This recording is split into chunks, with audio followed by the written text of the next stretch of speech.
Members of Sigma Psi, distinguished guests, ladies and gentlemen. Before introducing our honored guest tonight, I have a few formalities to take care of. Firstly, I would like to have you all meet Mrs. Ava Pauling. Would you please stand for just...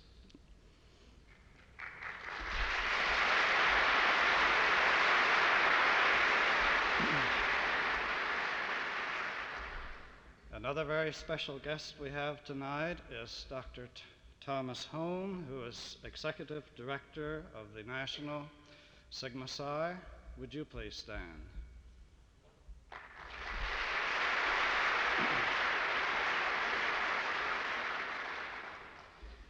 We had a little 50th anniversary party tonight, at which I served as Master of Ceremonies. In doing my duty, I committed a serious sin of omission. I introduced everyone at the head table except my wife. In order that I might come home peacefully tonight, would you please stand, Mary? Just stand up.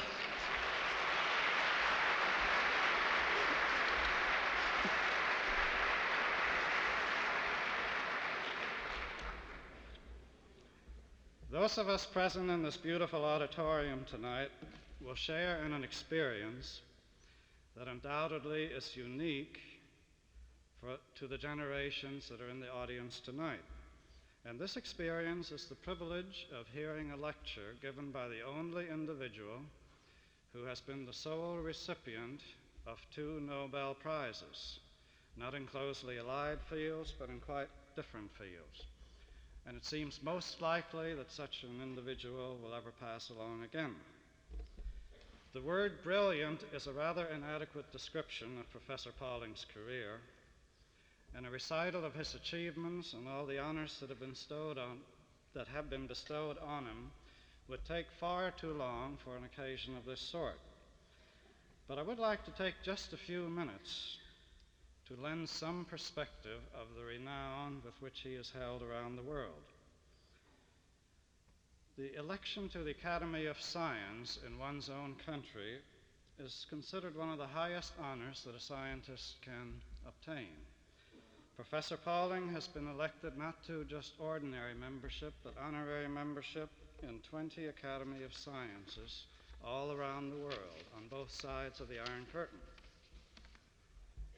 The award of an honorary degree or 2 is another measure of success. Professor Pauling has been so honored 28 times by universities from all over the world.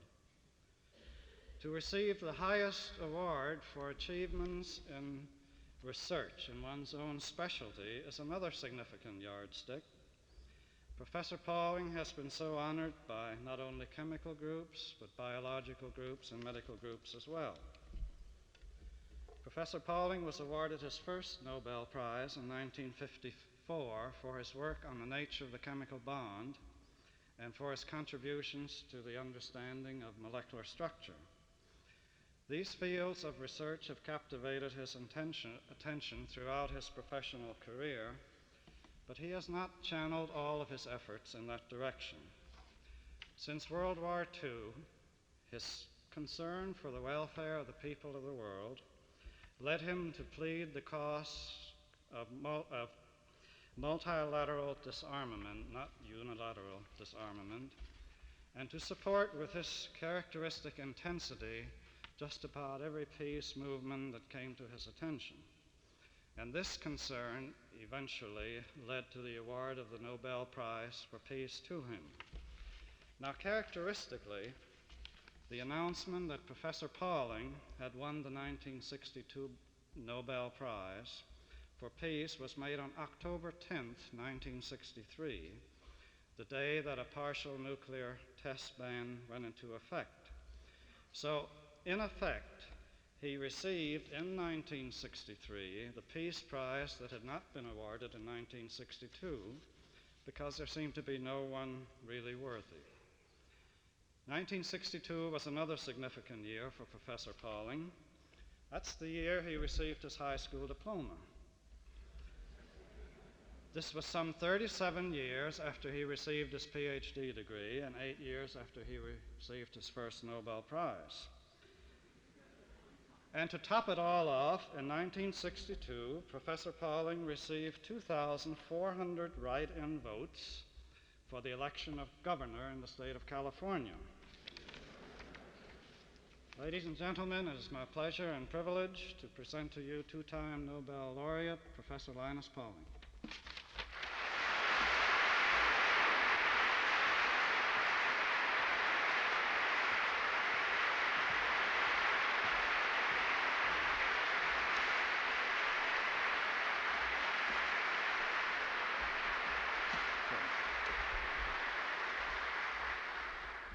Mr. Chairman, members of Sigma Xi, and ladies and gentlemen, first I want to express my thanks to the officers and members of Sigma Xi for having given me the honor of inviting me to speak on the occasion of the celebration of the 50th anniversary of the installation of the Iowa State chapter of Sigma Xi. I also thank you for giving my wife and me the pleasure of visiting Ames again after a good number of years. I'm going to talk about some aspects of molecular medicine. I feel that this is appropriate. It is a broad subject. Medicine is the application of many different sciences to the problem of benefiting the human beings by improving their health, preventing disease, and attempting to cure disease. It is important that there be research on medicine in the field of medicine, and now I believe that there are great opportunities for progress in medicine because of the great progress that has been made in our understanding of the structure of molecules and the relation between the structure of molecules and the properties of substances. There have been astounding developments in physics and chemistry and biology during the last 75 or 100 years. These developments permit great progress to be made in decreasing the amount of human suffering caused by disease, poor health. I wish that I could say that the American people are the healthiest in the world.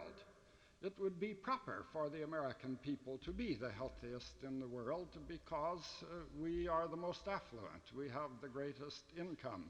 Some dozen years ago, I made a statistical study of the relation between health and income. With health, the health of a population in a country indicated by the length of life, average length of life in the country, and income, average income given by statistics, United Nations statistics about income. There is a linear relation between the length of life, average length of life, and the logarithm of the income, such that there is a 3-year increase in life expectancy whenever the income is doubled. This extends over a long range from incomes of about $30 a year average in the poorest countries to about, well, to what they are in the United States, some $4,000 perhaps per person in the United States. But, of course, the points do not lie exactly on a line. There's a scatter. The longevity in the United States is 10 years less than it would be if it were determined by the line that passes through the other points. The American people are unhealthy as indicated by life expectancy to that extent. Another statistic that gives the same result is that of infant mortality. It is well known that the United States has finally improved until it stands 15th among the nations of the world in infant mortality.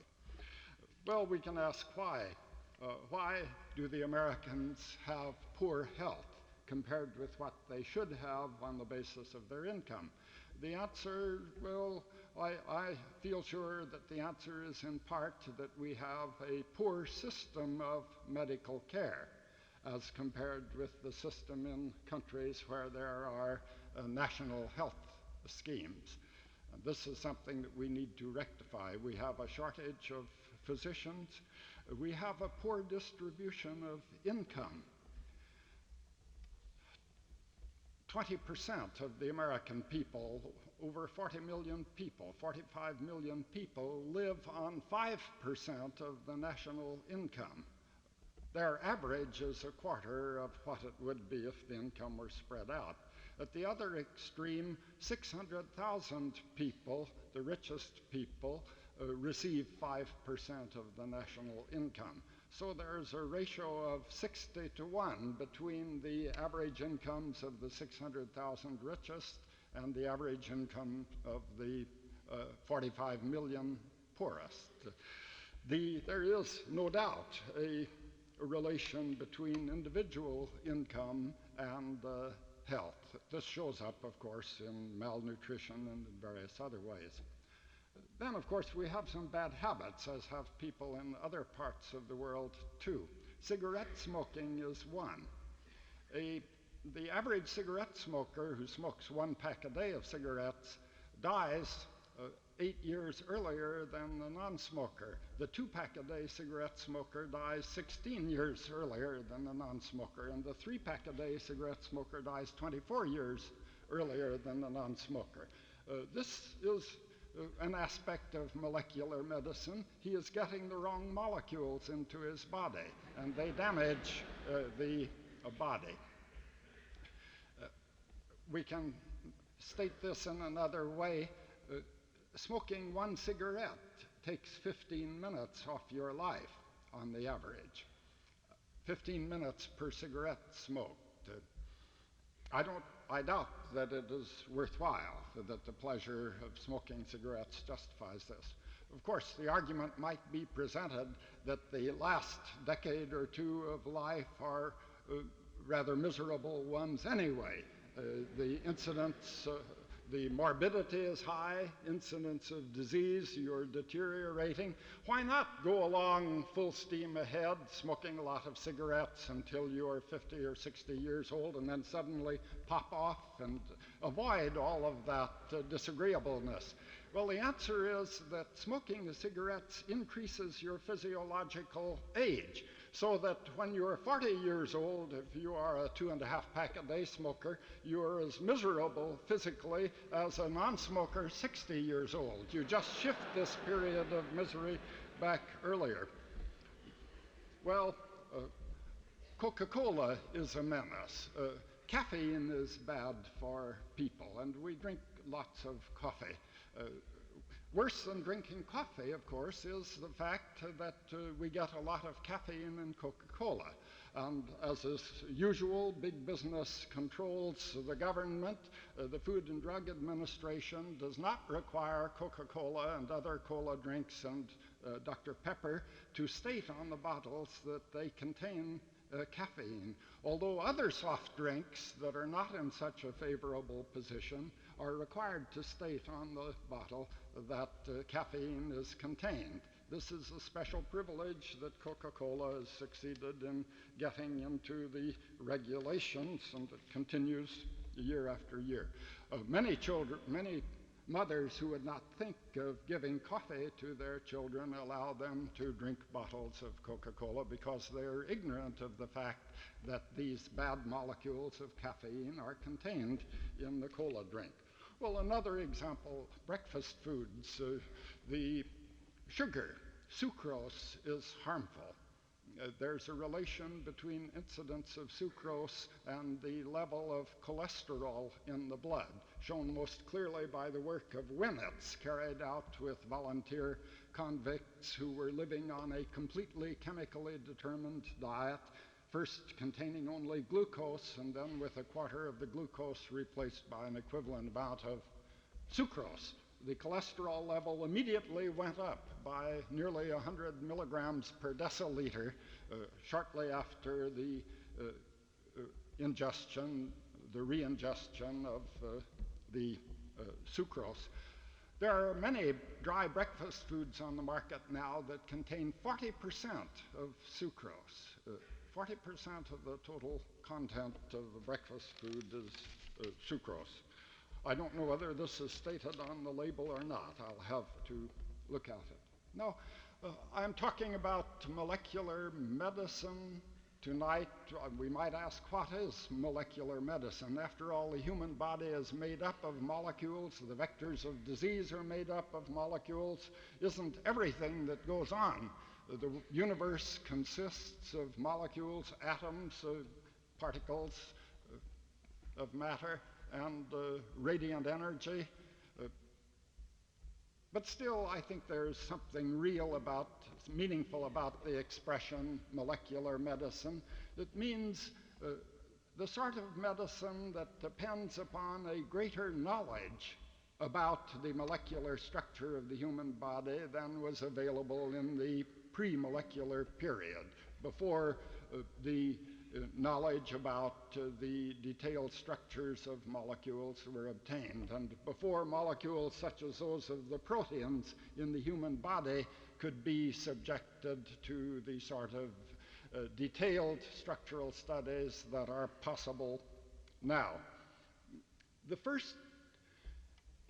In 1949, Harvey Tano, John Singer, and Ibert C. Wells and I published a paper with the title Sickle Cell Anemia, a Molecular Disease. This was the first time, so far as I know, that the expression molecular disease had been used, and it was in this paper and other papers that the ideas of molecular medicine were introduced.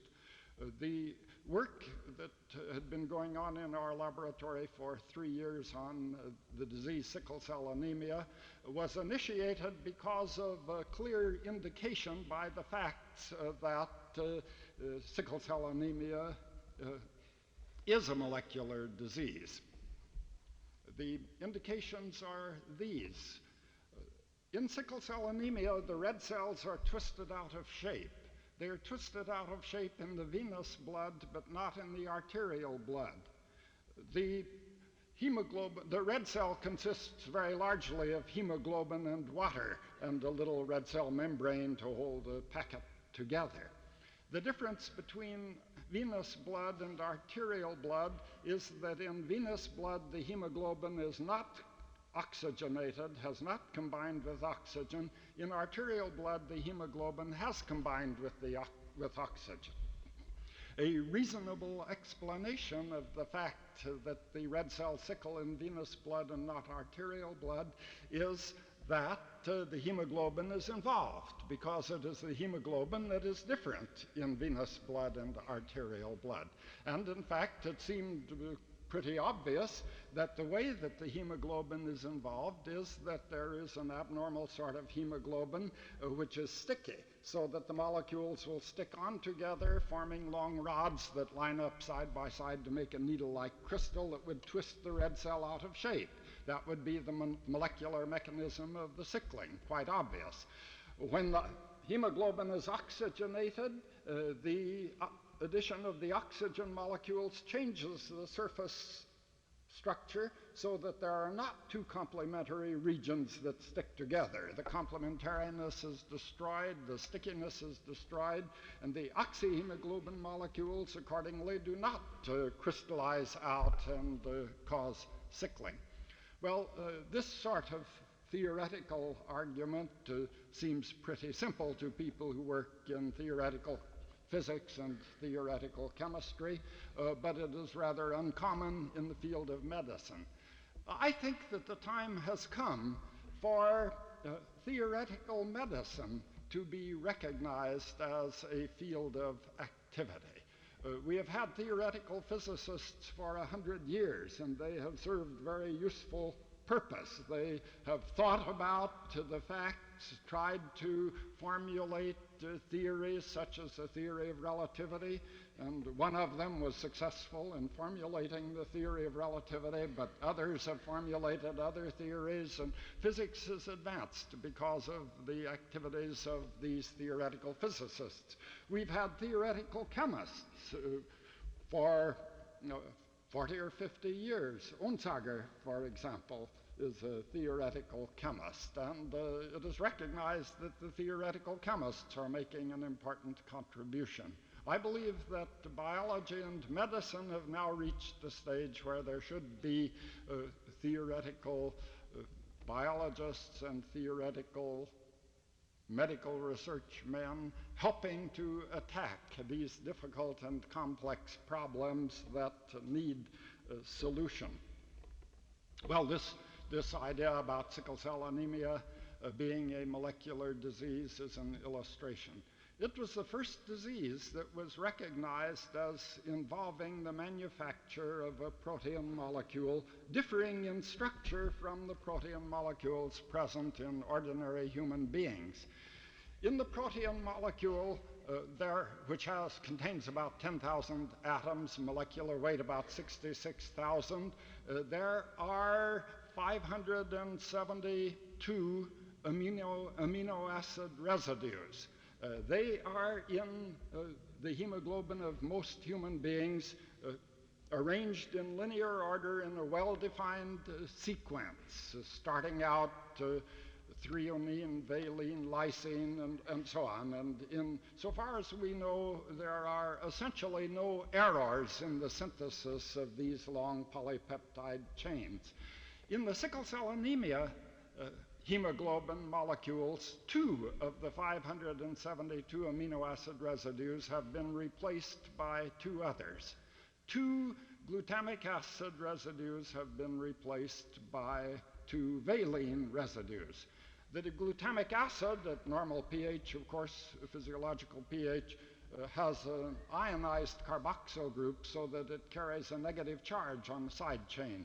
And the valine has a hydrocarbon side chain with no electric charge. There's a difference of 2 electronic charges in the electric charge of the abnormal molecule and the normal molecule. This small difference in the structure of the molecule makes, and this molecule is only one of perhaps 50,000 different protein molecules that are manufactured by the individual human being. This small difference of 0.5% in the composition of this one molecule out of perhaps a total of 50,000 in the human being makes a difference for him between a good, happy life and a miserable life of suffering through crises of the disease and an early death. Now, with the knowledge of the structure of the sickle cell anemia hemoglobin molecule, it should be possible to do something to alleviate the crises of the disease. The way to get rid of the disease, of course, is to have the carriers of the gene in single dose, and they are not sick. The carriers of the gene in single dose, it takes double dose to 100% sickle cell hemoglobin to produce a serious illness, a lethal condition. To have the carriers of the gene refrain from having progeny. In one generation, then this disease would be got rid of. The disease is prevalent in Central Africa and in various regions around the Mediterranean, Sicily, Italy, southern Italy, Greece, and other places, the Bedoids in southern India, and in Arabia, some places, and so on. And about 8% of black people in the United States carry the gene in single dose. About 1 child in 400 or 500, 1 child born to black parents in the United States, 1 in 500, has the gene in double dose and is doomed to a life of suffering. It is possible now to alleviate the suffering somewhat by the use of a natural substance.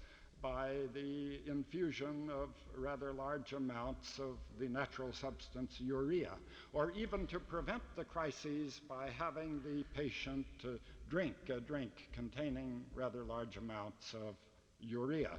But this is, of course, just palliative.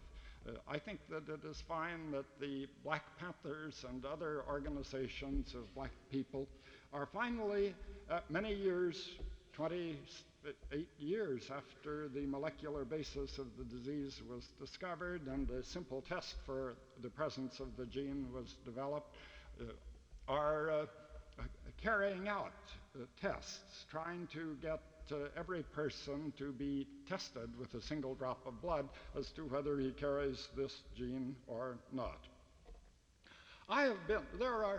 There are some 2,000 diseases that are known to be the result of gene mutations, and no doubt there are many more that have not yet been discovered. Only for rather few of these 2,000 has there been such detailed investigation as for sickle cell anemia. Another disease of this sort is phenylketonuria, well known, PKU.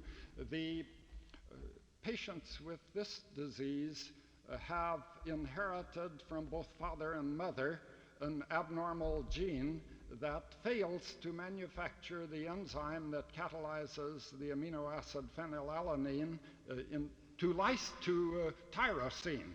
And phenylalanine is the amino acid constituting about 5% of the protein that is ingested. When the enzyme is not present in the liver of the person, the level of phenylalanine in the blood builds up to perhaps 50 times that in a normal human being. This damages the brain and causes severe mental retardation, also causes somatic damage, severe eczema, and so on. About 1% of the hospitalized mental retardates in the United States have this disease, phenylketonuria. About 1 person in 80 carries the gene.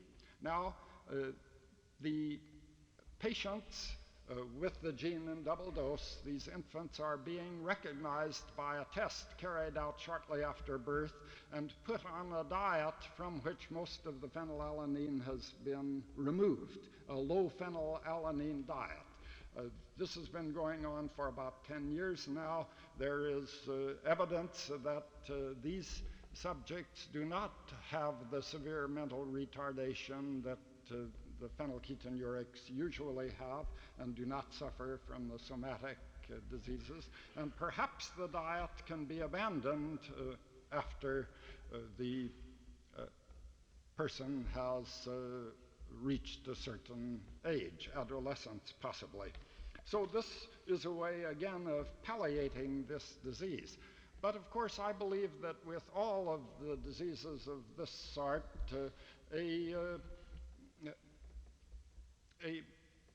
some positive action should be taken to decrease the incidence of the gene. This positive action would be to encourage the people who carry the gene not to have children. If two of the sickle cell heterozygotes marry one another, there occurs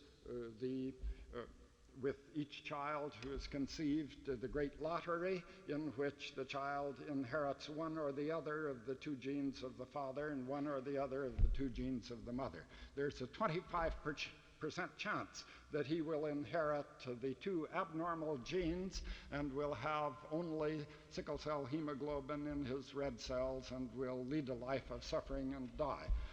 Emil Zuckerkandl and I wrote in a paper that a 25% chance is too great to allow a combination of ignorance and free enterprise in love to take care of the matter.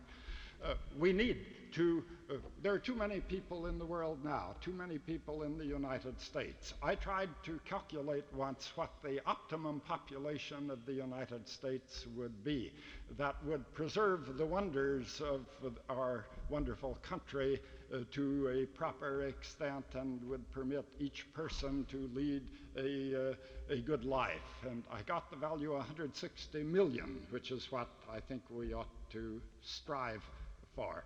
I don't believe that we should continue to build nuclear fission power plants because of an extrapolated exponential increase in the population, and because of a belief that there should be an ever greater amount of electrical power made available per person.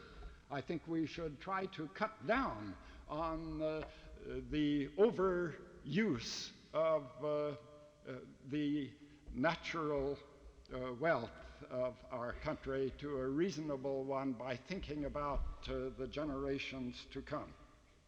A few years ago, I wrote a couple of papers with the titles Orthomolecular Psychiatry and Orthomolecular Somatic and Psychiatric Medicine. These papers, about 4 years ago, involved the word orthomolecular that I had coined. Orthomolecular, I said, is a Greek-Latin hybrid. I couldn't think of a word that wasn't a hybrid that seemed as good to me. Ortho meaning right or correct. Orthomolecular means involving the right molecules in the right amounts. The right molecules are the molecules that are normally present in the human body and are required for life. These molecules, the vitamins, the essential amino acids, the essential fats, the minerals, and then, of course, just ordinary foods, proteins, foods such as sucrose. I'm not sure that they are natural. The amount of sucrose that people used to get was extremely small compared with what they get now. People now eat 25 times as much sucrose as was being eaten on the average in 1800 by people in England. Well, at any rate, these molecules of the vitamins must be present to some extent in the human body. We may ask the question, what happens if we change the amount of one of these substances in the human body? If we have 100-fold greater concentration of the substance, the molecules, than is usually present, is it not possible to change the resistance to disease, to combat disease by changing the concentrations of these molecules? The answer obviously is yes.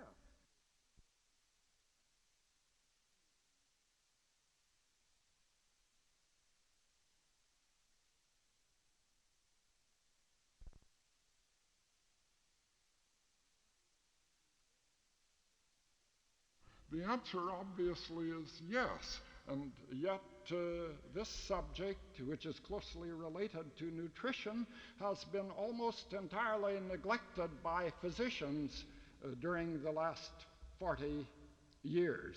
In the period around 1920 to 1930, there was much interest in the vitamins and interest in nutrition in general, but then this interest died out. Partially, I think, because of the discovery of the antibiotics, the sulfanilamide and substances of that sort, penicillin and other biotics. Partially because physicians are interested in powerful drugs that will produce an immediate obvious effect, obvious to the patient and in every patient, and are not interested in improving the health of the patient in a way that may enable him to resist disease. Something that has a 25% or 50% chance of being really effective seems not to interest them. The physicians are like politicians in that it is only the short-range problems that they are interested in. Something that an action that would benefit the people of the country or the people of the world after the next general election doesn't usually interest them. And something that might well be worth doing for the sake of the next generation or the third or fourth generation to come has little political appeal, little appeal to politicians. The physicians are the same way. They want to give a pill that will have an immediate effect. I remember,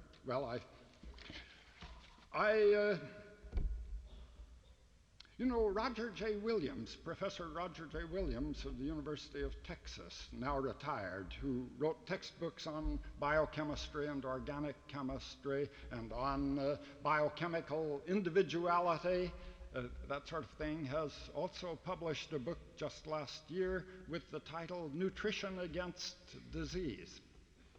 He says, who is it who heals a sick person? Is it the physician? No, it is the person himself. If someone breaks a leg, the physician may set the bone, bring the broken ends into apposition, but it is the person himself whose body brings up the calcium ions and phosphate and whose ascorbic acid operates to permit connective tissue to be synthesized, and the break is healed. If the molecules are present, if the ions and molecules are present in the body in the proper concentration, but if they are not present in the proper concentration, then the patient will not cure himself.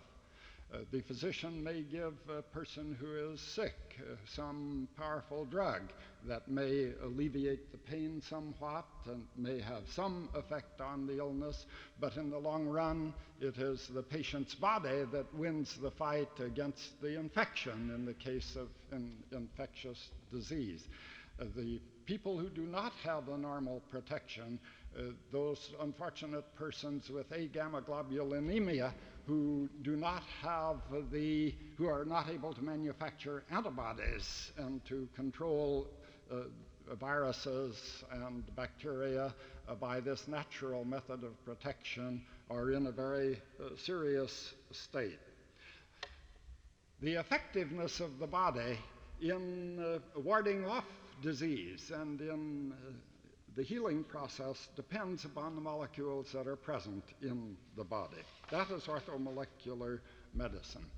The control of phenylketonuria by decreasing the amount of phenylalanine that is ingested, that is orthomolecular medicine. Phenylalanine is one of the amino acids that we need to have. In that case, these persons with that particular genotype are getting too much on a normal diet, and so they need to have some of it kept away in order that the manifestations of the disease will not be so severe. There are many other examples. Human beings have been brought up over a period of 25 million years, or perhaps we can say hundreds of millions of years when we are speaking about teeth, drinking water that contained a certain average amount of fluoride ion, about 1 milligram per liter, 1 part in a million. And of course, it is known that in areas where the fluoride ion concentration is higher, the teeth are very good, except that they are mottled. This has a cosmetic disadvantage. It may be enough to justify finding another water supply. It's difficult to remove the fluoride ion. Perhaps it could be removed.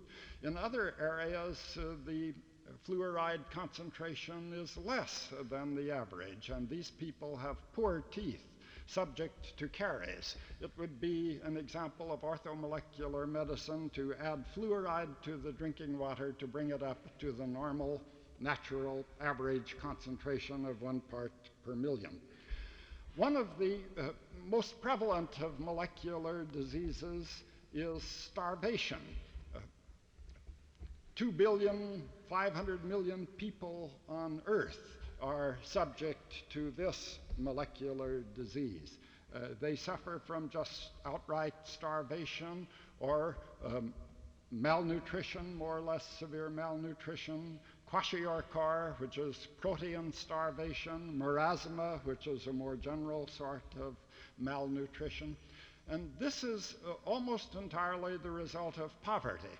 2/3 of the people in the world, about 2,500,000,000, live on 10% of the world's income. They simply do not have a proper share of the food to permit them to develop properly during the embryonic period. During infancy and childhood, they suffer from malnutrition all of their lives. The remedy for that is to have the number of people such and the distribution of the wealth such that every person has the nutrition, the food that should be considered one of the inalienable rights conferred upon him by the Creator. The treatment of diabetes by the injection of insulin or by just regulation of the diet represents an example of orthomolecular medicine. The insulin that is used from pig and cow differs very little from human insulin. Only 2 or 3 amino acid residues different, and this insulin is not recognized usually by humans as differing from human insulin. So that is just essentially the replacement of the molecules that are present in the wrong concentration by other molecules, by an additional supply of the molecules. Well, of course, the avitaminoses, scurvy, beriberi, pellagra, are examples. The treatment of those by the provision of the vitamins in proper intake are examples of orthomolecular medicine. At the turn of the century in this country, 10% of the hospitalized psychotics were Pellegrins suffering from pellagra. It was found around 1917 that if one of these persons drank a glass of milk a day, his pellagra was cured. The 4 Ds, the dermatitis, diarrhea, dementia, and death were all averted in this way. And Elveum in 1937 in medicine discovered that it was niacin that was the vitamin that was needed to prevent pellagra. This is a clear indication of the involvement of vitamins in the activity of the brain. Vitamins have much value, largely unrecognized in the past, and I think that often vitamins should be used in amounts much larger than the recommended daily amounts, which are only a little more than the amounts required to prevent death by vitamin deficiency. A man I haven't met, William Kaufman, who for many years was a practicing physician, began his practice shortly after Elveum discovered that niacinamide is the anti-pellagra vitamin. There was much interest in it then. And in some way that isn't clear to me, he began treating patients with joint disease by giving them large amounts of niacinamide. In 1943, he wrote a book on joint dysfunction and aniacinoamidosis.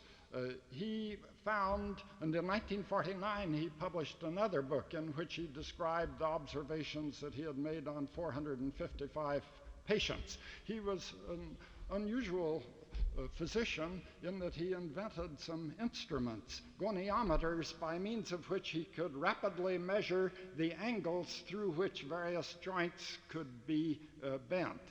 On recording these and taking a certain average to get a joint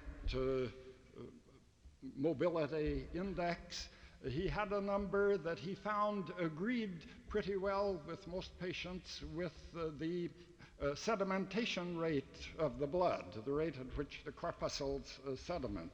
He found that giving 4 or 5 grams of niacinamide, and with 17 milligrams, that would be 100 that would be 200 or 300 times the 300 or 400 times the recommended daily allowance. What still is the recommended daily allowance to prevent pellagra? The patient with joint dysfunction, sort of arthritis, rapidly got better. Well, this is one of the earliest examples of megavitamin therapy, the use of large amounts of niacinamide taken in divided doses, some of it every hour through the day. He also reported that the mental health of the patients became better. I could give many other examples of orthomolecular medicine, but I got into orthomolecular medicine by way of schizophrenia, so I shall talk a bit about schizophrenia. In 1952, Humphrey Osmond and Smithies in England formulated a hypothesis that serotonin is methylated by some methylating agent and that the product of methylation interferes with the action of the brain, and that a demethylating substance should counteract and causes schizophrenia. A demethylating substance should counteract this effect. Osmond went to Canada. He and Abe Hoffer in Saskatoon carried out some double-blind studies after having got some striking recoveries from acute schizophrenia by using large amounts of nicotinic acid, niacin or niacinamide. They carried out some double-blind studies with several hundred patients that convinced them that large doses between 3 grams and 20 grams a day of niacin or niacinamide had much value in the treatment of schizophrenia. The patients also received phenothiazines as soon as the phenothiazines were brought into use, which occurred around 1955. These tranquilizers are very valuable, but they are not, of course, they're not orthomolecular substances. They are like aspirin, foreign substances. You know, we can ask the question about arthritis. Niacinamide, vitamin B3 it is sometimes called, one of the water-soluble vitamins, is normally present in the human body. It seems like a not unreasonable substance to use to control arthritis. What about aspirin? Is there anybody who believes that arthritis is caused by a lack of aspirin in the body? Aspirin was not known 125 years ago. I think it was about then that it was discovered, and perhaps some 90 years ago that it was introduced into medicine. It is a foreign substance. 25 grams is enough to kill a man. It is one of the principal means of suicide, perhaps the favorite means of suicide. More people die of aspirin poisoning than any other sort. If you lump the sleeping pills together into one category, then they come ahead of aspirin. Aspirin is a foreign substance. Most of the medicines, what is its name? Well, these substances, I try to forget about them, that are put in cold medicines are foreign substances that do damage to the human body. The vitamins are non-toxic substances. If they can be used to decrease the incidence of disease or to prevent disease, to cure, then it is better that they do so, that they be used. In California, about 4 years ago, 54% of the persons admitted to the state mental hospitals were diagnosed as schizophrenics. This shows how important schizophrenia is. About 10% of the people in the United States spend some part of their lives in a mental hospital. It is one of the most serious diseases. Some Years ago, decades ago, time goes by so fast, I was being pestered by reporters who kept asking if I had a hobby, and I finally said that I did have a hobby of collecting dictionaries and encyclopedias, and I have a lot of them. In the article on insanity in the 9th edition of the Encyclopedia Britannica, written in 1881, which I ran across when I was reading through the encyclopedia one day, I found some interesting comments. This article was written by J. Batty Tuke, MD, lecturer on insanity, School of Medicine, Edinburgh. Well, Batty went on to say in this article that insanity is a chronic disease of the brain inducing chronic disordered mental symptoms. He said that this definition possesses the great practical advantage of keeping before the student the primary fact that insanity is the result of disease of the brain, that it is not a mere immaterial disorder of the intellect. In the earliest epochs of medicine, the corporeal character of insanity was generally admitted, and it was not until the superstitious ignorance of the Middle Ages had obliterated the scientific, though by no means always accurate, deductions of the early writers before the Middle Ages, that any theory of its purely psychical character arose. At the present day, 1881, it is unnecessary to combat such a theory, as it is universally accepted that the brain is the organ through which mental phenomena are manifested, and therefore that it is impossible to conceive of the existence of an insane mind in a healthy brain. Well, by 1929, when the 14th edition of the Encyclopedia Britannica was published, the situation had changed, largely because of the development of psychoanalysis by Sigmund Freud. The earlier definition of insanity was deleted and replaced by a discussion from that point of view, the rational point of view that the brain determines the workings of the mind, and the point of view of the psychogenic school, that it is the relation between the patient and his mother when he was an infant or something like that, that causes a mental illness, and that any physical manifestations associated with mental illness are the result of the mental illness, a psychosomatic effect rather than the cause of the mental illness. Well, now we know that psychoanalysis has failed, and psychiatry is rapidly returning to the scientific approach, the recognition of the corporeal character of mental disease, with, of course, the manifestations determined to some extent by environmental stress and past experience. I think that supportive psychotherapy, not psychoanalysis, is penetration in depth into the mind of the person and hauling up into the consciousness a lot of things that are better left forgotten. But supportive psychotherapy, encouraging the patient, this has great value. People who practice orthomolecular medicine, and I may mention that what used to be called megavitamin therapy is now called orthomolecular psychiatry by most of the practitioners. There's an International Academy of Orthomolecular Psychiatry, which held its first meeting last summer in London, has 100 members. There's a Journal of Orthomolecular Psychiatry, a big book on orthomolecular psychiatry to be brought out about November, of which I am co-author with a distinguished orthomolecular psychiatrist named David Hawkins of Manhasset, Long Island.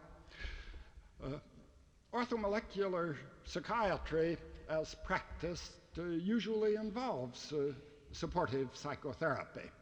Dr. Hawkins states that he begins with the treatment of the disease with a discussion with the patient in which he says, you are suffering from a disease that used to be called schizophrenia and now is called metabolic dysfunction because of an abnormality in the molecular structure of your body. You suffer from dysperception, metabolic dysperception.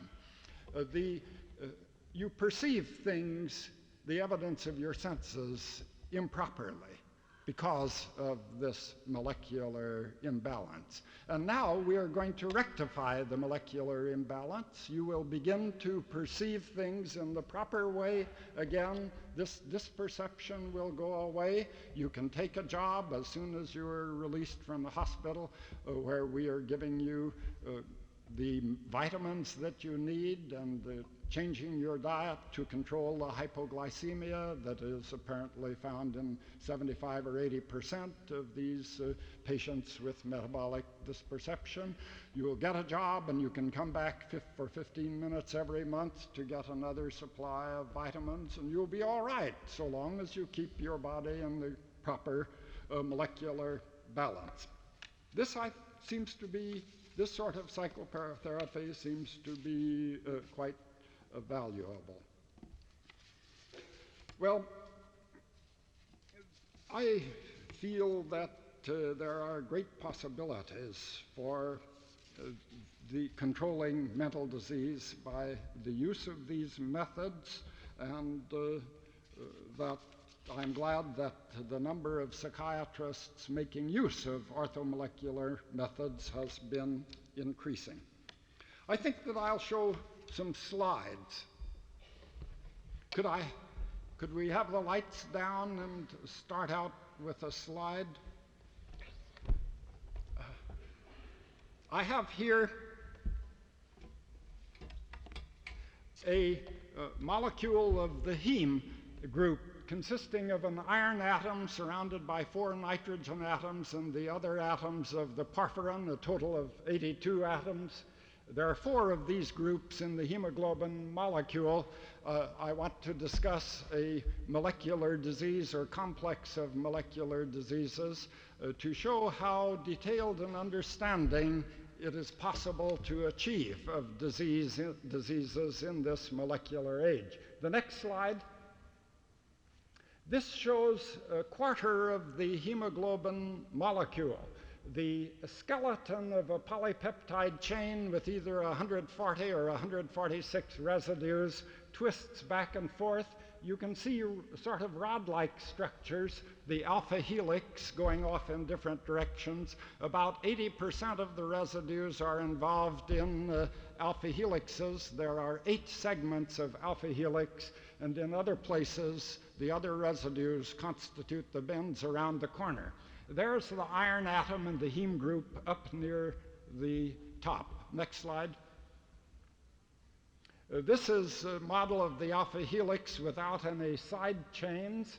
The backbone twists around in a well-known helical structure, and there are NHO hydrogen bonds, nitrogen blue, hydrogen white, oxygen red, extending almost parallel to the axis. This is probably the most important way of folding a polypeptide chain.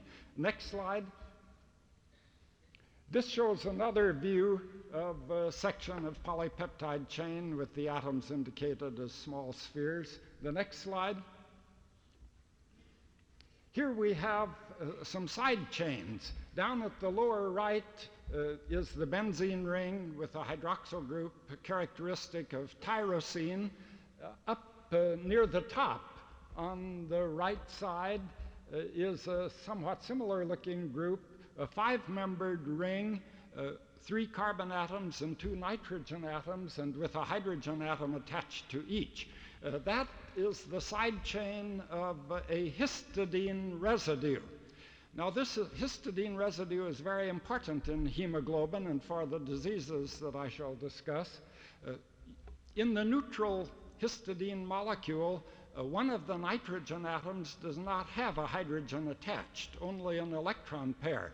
It can pick up a proton. It is basic and can pick up a proton, which it does at physiological pH. so that it carries a positive charge. The interesting question is, what keeps the iron atom in the hemoglobin molecule in the ferrous state, Fe double plus? The next slide, it is in fact a histidine residue, which is just off from the iron atom up to the right, sort of above it. It is the histidine residue in the 58th position in the alpha chain, or the 63rd position in the beta chain.